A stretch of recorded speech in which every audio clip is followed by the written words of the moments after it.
En clave Barça, a punto de concretar un ingreso de 40 millones. Importantísimo. Eso es muy importante más allá del acuerdo con Nike, más allá de eso, que es un tema que será cuestión de días y en principio, como nos contó muy bien Fernando Polo. Hola, Cristian, ¿cómo estás? Como nos dijo muy bien Fernando Polo, lo que falta exactamente por concretar, por detallar, sería... Rashid, ¿cómo estás? Buenos días también. Desde Tánger, que nos escribe Rashid Laurana. Pues dijo Fernando que, en principio, aún está por ver la duración de ese contrato. El Barça quiere 10 años, Nike quiere 15 y es probable que sea un 12, más o menos. Ni por una parte ni por otra. Quiere estar en medio el Barça, por ahí. Veremos. Veremos qué es lo que pasa. Mejor, gracias a tú. Hombre, bien, muy bien, estamos muy bien. Lo de Nike, más que hoy, a ver, os cuento para que entendáis un poquito lo que pasa hoy. Sí, es que, correcto, Lluvet, tienes toda la razón. Estamos hasta el gorro de esta historia de Nike, hasta el gorro. Tienes toda la razón, estamos hartos ya, como periodistas, como comunicadores, estamos hartos porque antes de Semana Santa se tenía que haber cerrado ya qué hacía el Barça, qué hacía, es decir, iba con Nike, iba con otra marca o iba con marca propia.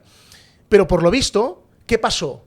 El Barça era partidario, os lo contamos aquí, de hacer marca propia, porque con Nike no había buen entente y parecía que iban a cortar relaciones. ¿Pero qué pasó?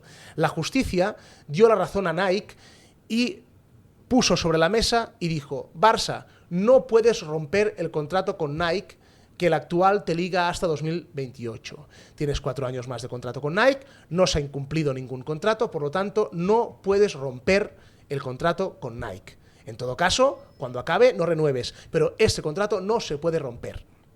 El Barça lo que hizo es luchar para intentar adecuar las nuevas circunstancias al nuevo contrato y sacar más tajada, porque al Barça le impedía crecer por ese contrato que se firmó en ese momento, y el Barça lo que pedía era, oye, que lo hizo muy bien el Barça, pedía pues explicaciones, y lo que quería el Barça es intentar crecer, es decir, que Nike no fuera una losa para el Barça. Llegaron a un acuerdo de intentar redactar un nuevo contrato, empezar de cero, y ahí es por eso que se tardó tanto, es decir, en lugar de llegar ya a una conclusión, pues al redactarse otro contrato, pues por eso se ha retrasado todo, y de pensar que Semana Santa ya sabríamos el Barça por dónde tiraría, el hecho de estar obligado, entre comillas, a seguir con Nike, y al redactar otro contrato, por eso se ha demorado todo. Pero estamos ya hartos porque queremos saber, uno, cómo es realmente esa nueva camiseta que ya en octubre ya se enseñó y ya se aprobó con Nike, que ayer hablamos del tema, ya dijimos cómo iba el asunto. Tenemos ganas de que se ponga a la venta, de verla, y además ya sabéis que las temporadas anteriores, la camiseta de la próxima temporada ya en mes de mayo ya está a la venta. Estamos a finales de junio y aún no sabemos ni cómo será esta camiseta. Hemos visto creatividades de cómo será, hemos visto grafismos de cómo será, hemos visto imágenes, porque esa camiseta, insisto, ya se enseñó en el mes de octubre y efectivamente será como lo que habéis visto en internet, más o menos, pero aún no está en las tiendas, la gente va a comprarla y no está, la gente está esperando, y eso también son ingresos que el Barça no va a tener de momento, o sea que es importante que se cierre ya de una vez, por varias cosas. Primera, para saber cómo será la camiseta y que se pueda distribuir y vender. Y segunda, para saber con cuánto dinero cuenta el Barça ahora para poder incrementar su capacidad de recursos a nivel de fichar y estar más cerca de la norma 1.1. Y ahí está. Con el nuevo contrato con Nike nos acercaremos a esta norma 1.1. ¿Pero qué nos va a acercar también a la norma 1.1? Pues el poder ingresar ese dinero que no se ingresó por parte del Ibero, de esa pequeña parte, de ese pequeño porcentaje de la venta de Barça Vision, una de las palancas que el Barça activó. Y ahí está lo que publicamos hoy en Mundo Deportivo, ahí lo tenéis, y es que el club puede anunciar tras la reunión de hoy que finalmente habrá un ingreso de 40 millones. Y esa inyección, como bien comunicamos aquí, ayudará a la entidad a acercarse a la regla 1.1 para acudir al mercado con una situación cómoda. Insisto, la norma 1.1 es tan fácil como yo ingreso 60 millones por el traspaso de un futbolista y yo estos 60 millones los puedo destinar íntegramente a contratar a un futbolista. Si el Barça, por ejemplo, no llega a la norma 1.1, llega a la norma 1.2, 1.3, 1.4 o 1.5, quiere decir que de esos 60 millones en lugar de poder destinar 60 en fichar, podré destinar 20, porque los otros 40 me tienen que servir para bajar un poquito de masa salarial, bajar deuda, etcétera, etcétera. Por eso es tan importante, para ser competitivos, acercarnos a la regla 1-1 para poder, primero, inscribir a futbolistas que aún no has inscrito y que tienes en tu plantilla, como por ejemplo Íñigo Martínez, Gavi, etc. Vitor Roque, por ejemplo, que está pendiente también de poderse inscribir más allá de lo que hagas con él en esa segunda temporada. Y evidentemente también te ayuda a tener más músculo para ir a fichar y, por ejemplo, jugadores que pueden ser interesantes como Guido Rodríguez o como otros futbolistas que el Barça se puede plantear llevar a coste cero en cuanto a traspaso porque vienen cedidos, que los puedas inscribir rápido. Y ya no os digo si el Barça quiere apostar por algún futbolista del cual se tenga que pagar un traspaso. ¿Entendéis, no? O sea que, dicho esto, es muy importante que el Barça se ponga al día ya en ese sentido. En ese sentido es muy importante. ¿Qué sabremos después de la junta directiva a nivel oficial? De entrada, evidentemente, aún no lo sabemos porque hay que ver qué pueden y qué no pueden comunicar aún. Pero lo que sí que parece que pueden comunicar y anunciar esta tarde, una vez termine la reunión ordinaria de la junta directiva, es que habrá este ingreso de 40 millones que vienen a través de la palanca activada por un porcentaje de Barça Vision. Y ahí está el tema, ¿vale?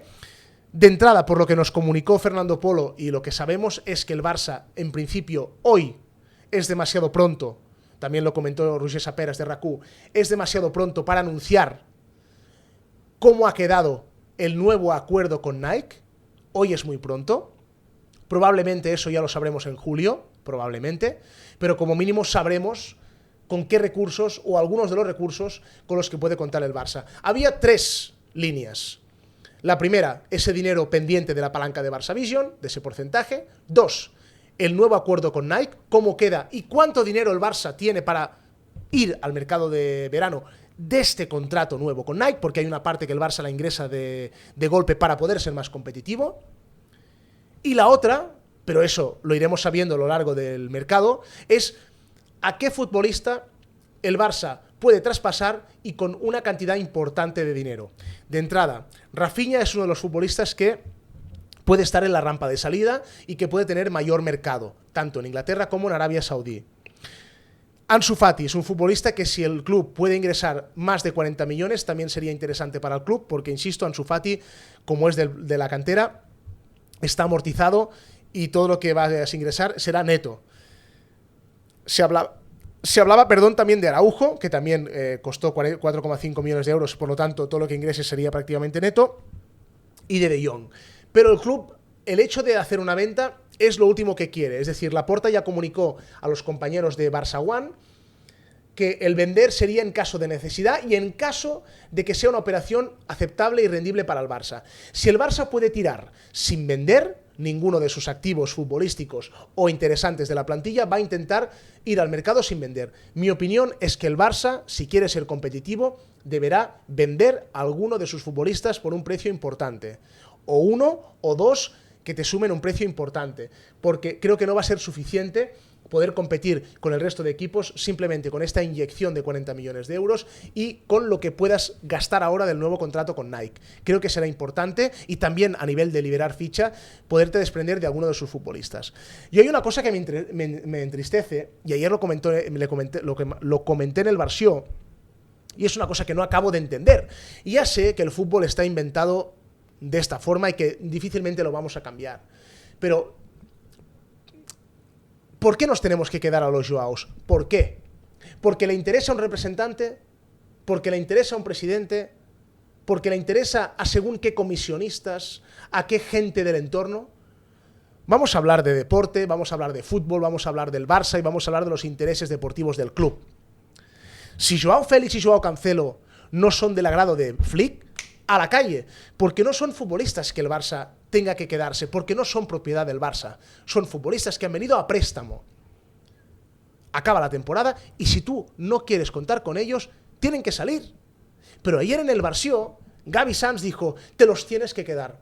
La pregunta es, como diría aquel, ¿por qué? ¿Por qué hay que quedarse unos futbolistas que, aún no lo sé, porque tiene que probarlos Flick? Flick no ha dicho a nadie que no. Flick tiene que probar a los futbolistas, verles en pretemporada y decidir. pero no acabo de entender por qué. Ya sé que es así, ya sé que no vivimos en el mundo de Disney y que ya sabemos que el mundo del fútbol, igual que la gran mayoría de mundos, es un mundo que hay una parte de interés que va siempre va con el pack, ¿no? Y hay que comprarlo, sí o sí. Pero yo al menos, no sé, preferiría que Ansu volviera, se va Joao Félix, liberas esa ficha, le das a Ansu lo pruebas, pero no, parece que los Joaos te los tienes que comer. Bueno, por intereses de vendes del otro. Y estas son cosas que no entiendo. Es que, Cristian, y insisto, si ahora viene Flick y dice, me gusta mucho Cancelo, me gusta mucho Joao, creo que en mi equipo, en mi sistema, en mi forma de entender al equipo y al fútbol, creo que son necesarios y son importantes, y club, a ver si podemos hacer el esfuerzo para alargar la cesión o poder hacer que continúen. Oye, perfecto, no me voy a meter en eso. Pero tengo la sensación que si nos quedamos a los Joaos, va a ser por un tema de que hay que quedárselos. Porque a alguien le interesa, porque es un favor que debemos a no sé quién. Bueno, a mí eso la verdad es que me da bastante rabia. Porque no debería ser así. No debería ser así. Y tal cual. Pero bueno, y lo mismo pasa con Vitor Roque. Yo no entenderé nunca el fichaje de Vitor Roque, nunca, y no tengo nada contra el chaval, que es un futbolista que además creo que es un buen jugador y que podría hacer carrera en Europa.